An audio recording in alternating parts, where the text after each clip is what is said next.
Hello guys, आज की video बहुत ही इंपॉर्टेंट रहने वाली है उन एस्पिरेंट्स के लिए जो अग्निवीर का एग्ज़ाम देने वाले हैं। तो हम इस वीडियो में डिस्कस करेंगे कि लास्ट के 20 डेज़ में उनको कौन सी स्ट्रेटजी फॉलो करनी चाहिए जिससे कि उनका एग्ज़ाम निकल जाए और उनका सिलेक्शन हो जाए। यदि उनके 30 क्वेश्चन के आसपास क्वेश्चन बन रहे हैं तो वो कैसे अपने 45 प्लस क्वेश्चन बनाएं, कैसे सही करें। तो ये मेरे बारे में आप वीडियो को रोक कर देख सकते हैं कैसे मैंने एग्ज़ाम को क्वालिफाई किया था। उन टिप्स को आज मैं आपको बताऊंगा लास्ट डेज में मैं क्या करता था। तो मैं आपको 4 टिप्स देने वाला हूं जो कि मैंने भी फॉलो की थी अपने एग्ज़ाम टाइम पर। तो पहली टिप रहने वाली है आपकी रिवीजन। क्या है? रिवीजन। दूसरी टिप रहने वाली है आपकी मिनी मॉक, या इसका दूसरा नाम होता है सेक्शनल मॉक। तीसरी टिप है आपकी मॉक टेस्ट, जो कि आपके फुल मॉक टेस्ट होते हैं। और चौथी टिप है आपकी वर्क ऑन वीक सब्जेक्ट और टॉपिक, यानी कि अपनी कमियों पर काम करना, ये चाहे आपका कोई सब्जेक्ट हो या टॉपिक। नेक्स्ट हम डिस्कशन करने वाले हैं सारी टिप्स को डिटेल में। तो सबसे पहले डिस्कस करेंगे हम रिवीजन को। तो हमारे मन में क्या रहता है कि क्वेश्चन रहता है कि हम रिवीजन कहाँ से और कैसे करें, रहता है कि नहीं रहता। तो उसी चीज़ को हम आपको यहाँ पर डिटेल में डिस्कस करके बताएंगे कि आपको क्या करना है। आपको थ्योरी का रिवीजन करना है। किसका रिवीजन करना है? थ्योरी का। आप कहाँ से करोगे थ्योरी का रिवीजन? आपको थ्योरी का रिवीजन अपने नोट्स से करना है, जो आपने सिलेबस टाइम पर किसी टीचर से पढ़कर बनाए थे। आपने कहीं से भी सिलेबस किया होगा ना, तो वहाँ से नोट्स बनाए होंगे। उन नोट्स से क्या करना है? आपको रिवीजन करना है। किसका? थ्योरी का। फिर आपको क्या करना है? आपको उन्हीं जिस चैप्टर की आपने रिवीजन किया है, उस चैप्टर का आपने रिवीजन किया है, उसका प्रैक्टिस भी करना है। उस चैप्टर की क्या करना है? प्रैक्टिस करनी है। 20 से 25 क्वेश्चन हर एक चैप्टर की प्रैक्टिस करनी है। यदि आपको लग रहा है कि प्रैक्टिस के लिए मेरे पास कंटेंट नहीं है, तो आप प्रैक्टिस कहाँ से करोगे? तो उसका सिंपली सॉल्यूशन है, या तो आप टेक्स्ट बुक से कर सकते हो, या जिससे आपने सिलेबस किया है वहाँ से कर सकते हो। समझ में आ गया ना? टेक्स्ट बुक पर सब्जेक्ट पर जाओगे, सब्जेक्ट के बाद आपको, जैसे आप जीएस पर गए, जीएस में आपकी पॉलिटी, हिस्ट्री, इकोनॉमिक्स, ज्योग्राफी ऐसे होते हैं। उसमें भी सब्जेक्ट वो होते हैं, टॉपिक होते हैं, जैसे सोलर सिस्टम हो गया, आपका सॉइल हो गया। वहीं जाकर आप 10-10, 20-20 क्वेश्चंस की प्रैक्टिस कर सकते हैं। आपको प्रैक्टिस करना बहुत ही इंपॉर्टेंट है। यदि आप प्रैक्टिस नहीं करोगे, थ्योरी पढ़ते रहोगे, तो आप रिकॉल नहीं कर पाओगे पेपर टाइम पर, या आप रिकॉल नहीं कर पाओगे तो आप गलत क्वेश्चन पर अटक जाओगे। जैसे आपको दो ऑप्शन ऐसे लगेंगे कि ये भी ठीक है और ये भी ठीक है। तो आपको ये क्लियरिटी के लिए आपको क्या करना है? प्रैक्टिस करनी है क्वेश्चंस की। कितनी? 20 से 25, ज़्यादा नहीं, इतने कर लो, आपका सिलेक्शन हो जाएगा। ये बहुत है। अब नेक्स्ट चलते हैं हम मिनी मॉक और सेक्शनल मॉक पर। किस पर? मिनी मॉक और सेक्शनल मॉक पर। ये क्या होते हैं? ये आपके सब्जेक्ट वाइज होते हैं। जैसे आपके 4 सब्जेक्ट हैं, जीएस, साइंस, मैथ और रीजनिंग। तो सबका एक वेटेज है ना, 15 15 15 और 5, यानी 15 साइंस के, 15 जीएस के, 15 मैथ के और 5 रीजनिंग के। इतने इतने क्वेश्चन होते हैं। तो उन पर स्पेशली क्या करना है? आपको वर्क करना है। उसी को हम सब्जेक्ट वाइज कहते हैं। सब्जेक्ट वाइज आपको क्या करना है? डेली 1 से 2 सेक्शन मॉक लगाने। इससे क्या होगा? इससे आपको आपके वीक चैप्टर और टॉपिक का पता चलेगा। फिर उससे क्या करेंगे? उससे हमें एक चीज़ फ़ायदा देगी कि हमको पता चलेगा हमारी ये चीज़ वीक है, तो हम उस पर काम करेंगे। तो जो मैंने अभी पिछली वाली स्लाइड में बताया है, रिवीजन और प्रैक्टिस, तो आपको ज़्यादा रिवीजन और प्रैक्टिस उसी चैप्टर पर देना है जो आपके वीक हैं। समझ रहे हो ना इस चीज़ को? जो आपका वीक है उस पर ही काम करना है।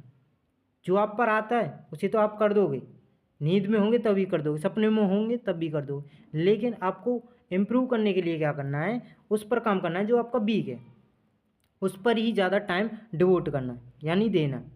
आपका अगला क्वेश्चन रहने वाला है, कहाँ से मिनी मॉक लगाएं। आप इस भी दुविधा में पड़े होंगे ना अभी कि कहाँ से लगाएं, कहाँ से ना लगाएं। तो उसके लिए सिंपली मैं 3 प्लेटफॉर्म लेके आया हूँ आपके पास।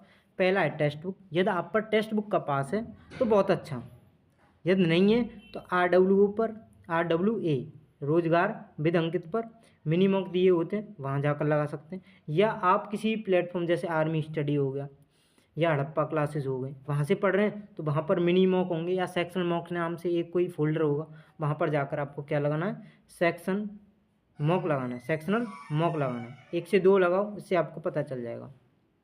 जहाँ जहाँ से आपको सही लगे वहाँ से लगा लेना। वरना मैं तो आपको कहूँगा कि टेक्स्ट बुक से बेस्ट कुछ नहीं, क्योंकि मैंने वहीं से लगाया था और बहुत ही ज़्यादा इंप्रूवमेंट पाई थी मैंने कुछ ही दिनों में। 1 हफ्ते में आप इस चीज़ को फॉलो करोगे तो आपकी बहुत ज़्यादा इंप्रूवमेंट हो जाएगी, स्पेशली आपकी मैथ में इंप्रूवमेंट और रीजनिंग में होगी। क्योंकि इसमें क्या होता है, टाइम का क्या होता है, बाउंड होता है, यानी कि टाइम की कमी पड़ती है ना, तो वो आपकी क्या होगी, टाइम की कमी नहीं होगी। आपने ज़्यादा से ज़्यादा सेक्शन मॉक लगाएं तो आप कम टाइम में भी क्वेश्चंस को कर लोगे। नेक्स्ट चलते हैं, सबसे इम्पोर्टेंट चीज़ क्या है, फुल मॉक टेस्ट। यदि आप फुल मॉक टेस्ट नहीं लगा रहे तो अभी से लगाना स्टार्ट कर दो। चाहे आपके 20 क्वेश्चन सही हो रहे हैं, चाहे 30 क्वेश्चन सही हो रहे हैं, जितने भी क्वेश्चन सही हो रहे हैं होने दो। आपको क्या करना है, डेली एक मॉक टेस्ट लगाना है, फुल मॉक टेस्ट लगाना है, कहीं से भी लगाओ। ये पीछे मैंने आपको बता दिया, टेक्स्ट बुक पर चल लगाना है, टेक्स्ट बुक से लगाना, टेक्स्ट बुक से, RWA से या आर्मी स्टडी से या जहाँ से भी आप तैयारी कर रहे हैं वहाँ पर फुल मॉक टेस्ट दिए हुए हैं या प्रोवाइड किए हुए हैं, वहाँ पर लगाने हैं आपको फुल मॉक टेस्ट। लगाने के बाद क्या करना, टेस्ट लगाने से नहीं कभी इम्प्रूवमेंट आएगी। इम्प्रूवमेंट कब आएगी, जब आप उसका एनालाइज करेंगे और सॉल्यूशन करेंगे। तो आपको मॉक टेस्ट लगाने के बाद क्या करना है, उसका एनालाइज एंड सॉल्यूशन। अब यहाँ पर आपको क्या होगा, डाउट होगा, एनालाइज क्या होता है, सॉल्यूशन क्या होता है, तो उसको भी डिस्कस कर लेते हैं। एनालाइज वो चीज़ होती है, जैसे आपने फुल मॉक टेस्ट लगाया है तो आपके 4 सब्जेक्ट हैं उसमें, कौन कौन से, GS, साइंस, मैथ और रीजनिंग। तो आप देखोगे एनालाइज करके कि मेरे 15 में से 7 सही हो रहे हैं, GS में 8 सही हो रहे हैं।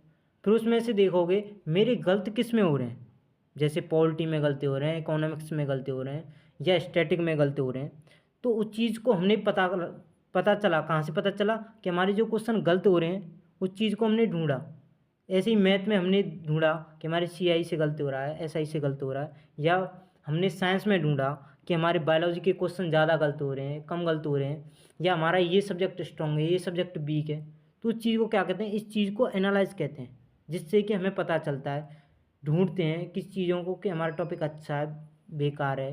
तो उस चीज़, ये सब प्रोसेस है ना, उस सब प्रोसेस को क्या कहते हैं, एनालाइज कहते हैं। सॉल्यूशन पर बात करें, सॉल्यूशन वो चीज़ होती है, जैसे आपके क्वेश्चन गलत हो गए, 15 में से आपके 5 क्वेश्चन मैथ में गलत हो गए, और आपने क्या किया, उन क्वेश्चंस को दोबारा किया या सीख लिया या उनका सॉल्यूशन देख लिया, और आपने उसको सीख लिया उस कॉन्सेप्ट को। अब तो आपने क्या किया, उन 5 क्वेश्चंस का सॉल्यूशन किया। वही काम आपको सारे क्वेश्चंस के साथ करना है, सारे सब्जेक्ट के साथ करना है। आप पूरे मॉक के साथ ये सॉल्यूशन करोगे तो आपका क्या होगा, इम्प्रूवमेंट होगा। आप अगले वाले जैसे ही मॉक में जाओगे तो आप देखोगे आपके जो स्कोर कम था उसमें 2-4 क्वेश्चंस की इंक्रीजमेंट आया है। इसके साथ क्या करना है, आपको वीकली या संडे या लाइव मॉक टेस्ट होते हैं उनको लगाना है। ये आपको RWA वाले दे सकते हैं यदि आप वहाँ से तैयारी कर रहे हैं, या आर्मी स्टडी वाले, कहीं एक से लगाना है, ठीक है। उनका भी सॉल्यूशन और एनालाइज करना है। अब सबसे इम्पोर्टेंट चीज़ है, जो कि टिप आपको बोनस टिप भी कह सकते हैं इसे, ये मैं खुद से दे रहा हूँ, मैंने इसका यूज करके अपने हर एक एग्ज़ाम निकाला है। इसमें आपको क्या करना है, आपको जो वीक सब्जेक्ट थे और वीक टॉपिक थी लास्ट के 10 डेज में उस पर ही काम करना है। इतने दिन से आप क्या कर रहे हैं, कि आपका कोई टॉपिक वीक है उसे लिख रहे हैं कॉपी में, नोट कर रहे हैं कि मेरा ये वीक है, मैं इसे एग्ज़ाम टाइम पर करूँगा। तो आप वही टाइम आ जाएगा लास्ट के 10 डेज़ में, आपको सिर्फ क्या करना है, वही चीज़ करनी है जो आपकी वीक सब्जेक्ट और वीक टॉपिक है उसका रिवीजन और प्रैक्टिस करनी, ठीक है।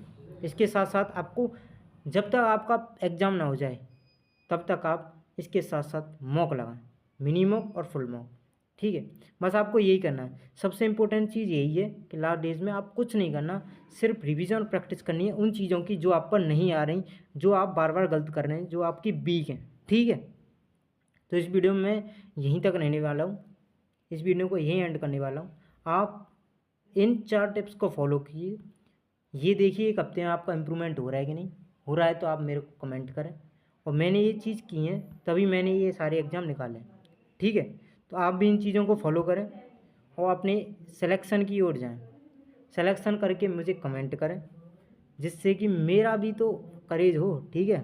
मैं भी तो थोड़ा मोटिवेट हूँ वीडियो बनाने के लिए आपके लिए। तो 4 टिप्स हैं, कौन कौन सी, revision, minimum, mock test, work on weak subject. तो आज की इस वीडियो में यहीं तक, फिर मिलते हैं जल्द बहुत ही शानदार वीडियो में। धन्यवाद।